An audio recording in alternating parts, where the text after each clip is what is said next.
Hi students, welcome to lesson number 3, Nature, Scope and Importance of Sociology. Already we have discussed part A, now let us discuss the part B. Let us discuss about the scope of sociology. Every science has its own areas of study or fields of inquiry. It becomes difficult for anyone to study a science systematically unless its boundaries are demarcated and scope determined precisely. However, there are two main schools of thought regarding the scope of sociology. Number one is the specialistic or formalistic school of thought, and second one the synthetic school of thought. Then first one, the specialistic or formalistic school of thought.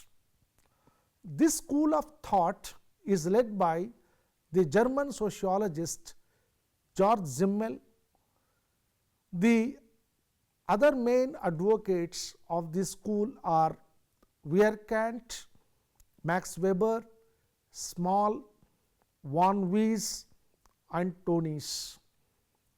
Simmel and others are of opinion that sociology is a pure and an independent science. As a pure science, it has a limited scope. Sociology should confine itself to the study of certain aspects of human relationships only.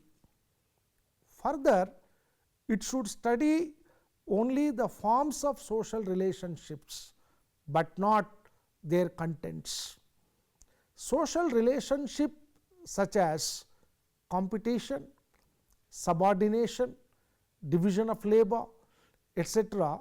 are expressed in different fields of social life such as economic, political, religious, moral, artistic, etc. Sociology should disentangle the forms of social relationships and study them in abstraction. Sociology as a specific social science describes, classifies and analyzes the forms of social relationships. Kant says that sociology concerns itself with the ultimate form of mental or psychic relationship which links men to one another in society. He maintains that in dealing with culture, sociology should not concern itself with the actual contents of cultural evolution, but it should confine itself to only the discovery of the fundamental forces of change and persistence. It should refrain itself from making a historical study of concrete societies. Max Weber argues that the aim of sociology is to interpret or understand social behavior. But social behavior does not cover the whole field of human relations. He further says that sociology should make an analysis and classification of types of social relationships. Another sociologist, Small, insisted that sociology has only a limited field. Von Weiss and Tönnies expressed more or less the same opinion. The views of the formalistic school are widely criticized.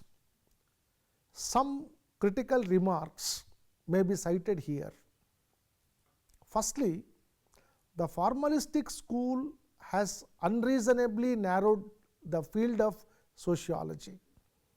Sociology should study not only the general forms of social relationships, but also their concrete contents. Secondly, the distinction between the forms of social relations and their contents is not workable.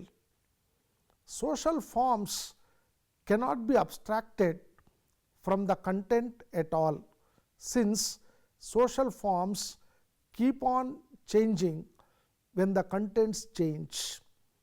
A sociologist, namely Sorokin, writes, "We may fill a glass with wine, water or sugar without changing its form, but I cannot conceive of a social institution whose form would not change when its members change." Thirdly, sociology is not the only science that studies the forms of social relationships. Other sciences also do that. The study of international law, for example, includes social relations like conflict, war, opposition, agreement, contract, etc. Political science, economics also study social relationships. Finally, the establishment of pure sociology is impractical. No sociologist has been able to develop a pure sociology so far. No science can be studied in complete isolation from the other social sciences. In fact, today more emphasis is laid on interdisciplinary approach. So, now let us discuss about the synthetic school of thought. The synthetic school of thought conceives of sociology as a synthesis of the social sciences. It wants to make sociology a general social science and not a pure or special social science.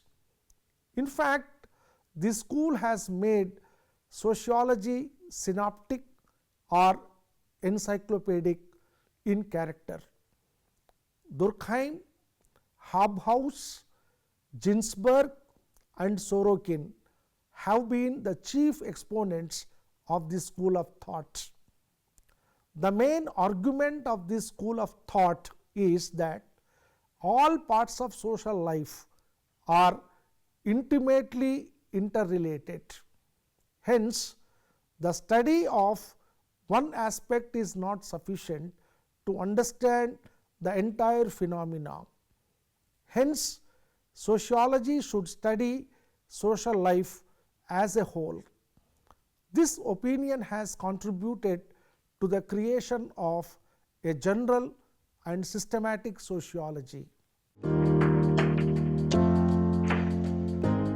Now, let us observe the views of Emile Durkheim. Durkheim, one of the stalwarts of this school of thought, says that sociology has three main divisions or fields of inquiry.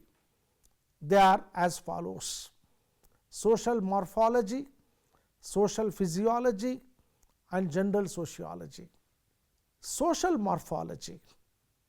Social morphology studies the territorial basis of the life of people and also the problems of population such as volume and density, local distribution, etc. Then second one, social physiology.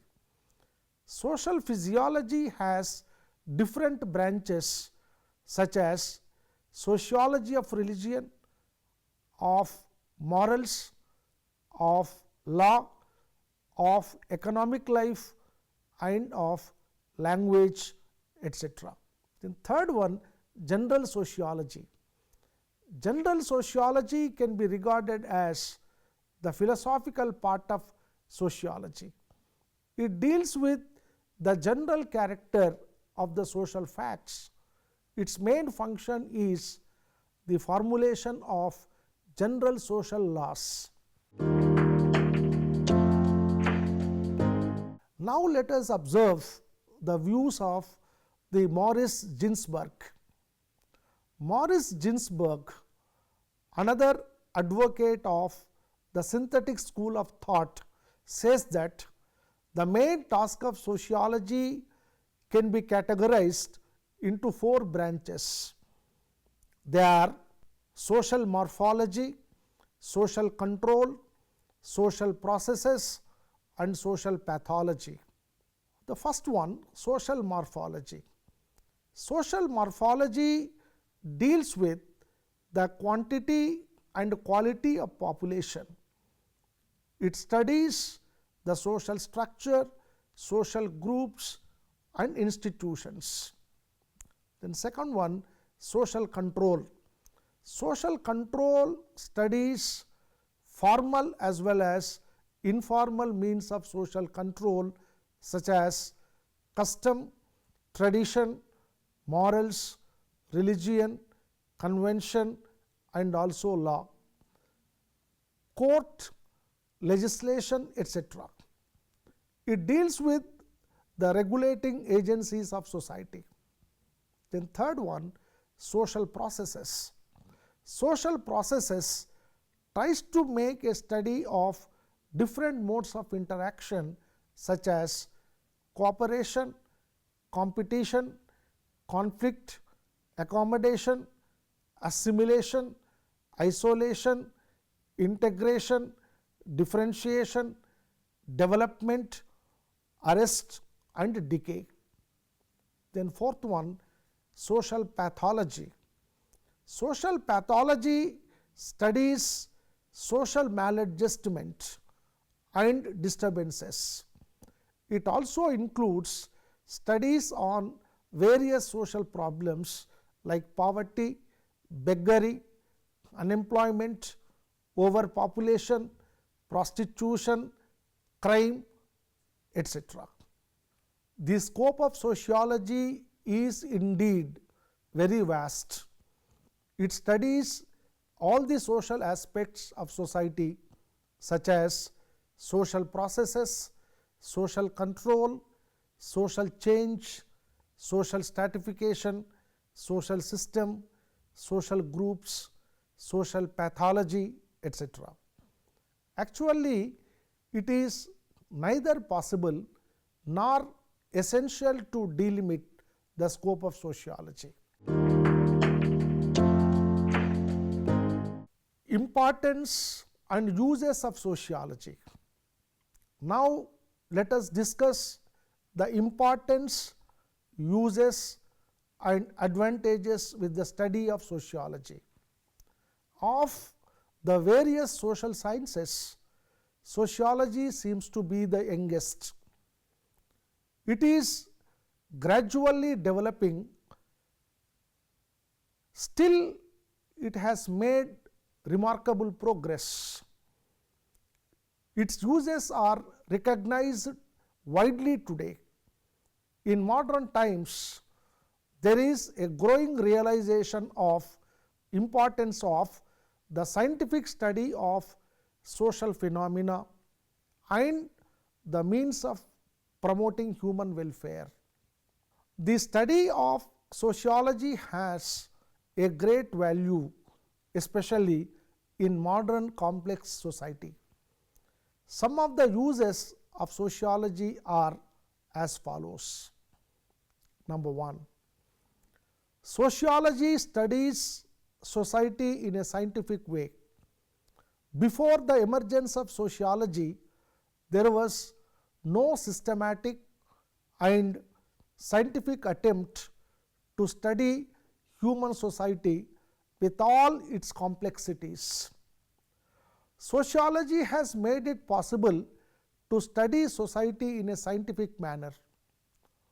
This scientific knowledge about human society is needed in order to achieve progress in various fields. And second one, sociology throws more light on the social nature of man. Sociology delves deep into the social nature of man. It tells us why man is a social animal, why he lives in groups, communities and societies.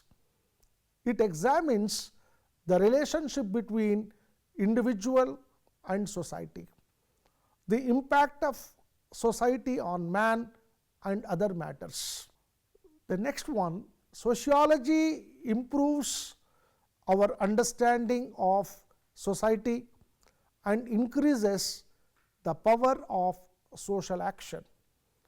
The science of society assists an individual to understand himself, his capacities, talents and limitations.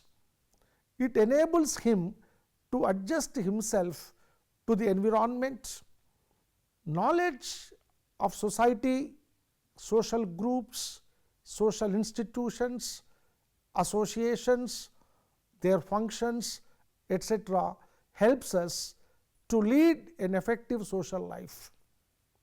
And another important aspect is the study of sociology helps us to know not only our society and men, but also their motives, aspirations, status, occupations, traditions, customs, institutions, culture, etc. In a huge industrialized society, our experience is comparatively limited. We can hardly have a comprehensive knowledge of our society and rarely have an idea regarding other societies. But we must have some insight into an appreciation of the motives by which others live and the conditions under which they exist. Such an insight we derive from the study of sociology. And another point is that the contribution of sociology is not less significant in enriching culture. Sociology has given training to us to have rational approach to questions concerning ourselves, our religion, customs, mores, institutions, values, ideologies, etc. The study of societies has made people to become more objective, rational, critical and dispassionate. The study of societies has made people to become more broad-minded. It has impressed upon its students to overcome their prejudices, misconceptions, egoistic ambitions and class and religious hatredness. It has made our life richer, fuller and meaningful. Another aspect of the practical side of sociology is the study of social institutions and relations of individuals of each one of them. The family, the school and education, the state and government, industry and work, religion and morality, marriage and family, law and legislation, property and government, etc., are some of the main institutions through which our society functions. More than that, they condition our life in countless ways. Knowledge of sociology may help to strengthen them to serve man better.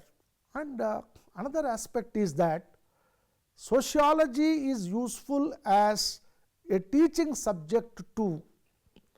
Sociology is a profession in which technical competence brings its own rewards. Sociologists, especially those trained in research procedures, are in increasing demand in business, government, industry, city planning, social work, social welfare, advertising, communications, administration, many other areas of community life. A few years ago, sociologists could only teach sociology in schools and colleges, but sociology has now become practical enough to be practiced outside of academic halls. Careers apart from teaching are now possible in sociology.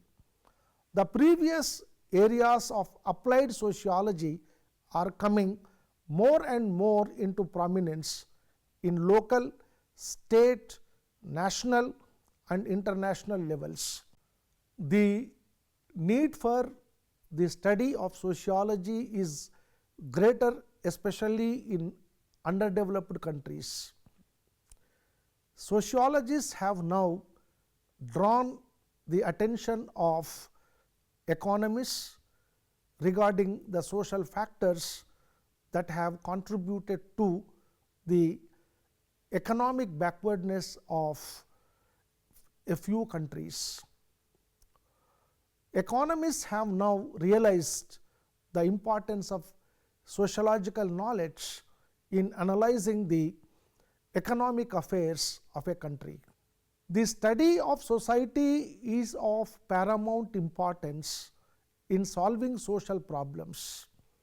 The present world is beset with several social problems of great magnitude like poverty, beggary, unemployment, prostitution, overpopulation, family disorganization, community disorganization, racial problems, crime, juvenile delinquency, gambling, alcoholism, youth unrest, untouchability, etc. A careful analysis of these problems is necessary in order to solve them. Sociology provides such an analysis. Sociological knowledge is necessary for understanding and planning of society. Social planning has been made easier by sociology. Sociology is often considered a vehicle of social reform and social reorganization. It plays an important role in the reconstruction of society. We have practical utility of sociological techniques. The techniques developed by the sociologists and other social scientists are adopted by others. Let us think the example of social survey. Developed and used mainly by sociologists and statisticians, it has become an essential tool of market research, socio-economic surveys, poll surveys, census studies, etc. In the same way, sociologists provide a great deal of information that is helpful in making decisions on social policy. Then another aspect is that the study of society has helped several governments to promote the welfare of the marginalized sections of the society. Not only the civilized societies, but even the tribal societies are faced with several socio-economic and cultural problems. Studies conducted by sociologists and anthropologists regarding tribal societies and problems have helped many governments in undertaking various social welfare measures to promote the welfare of the tribal people. Efforts are now being made to treat the tribals on par with the rest of the civilized people. Sociology has drawn our attention to the intrinsic worth and dignity of man. Sociology has been greatly responsible in changing our attitudes towards fellow human beings.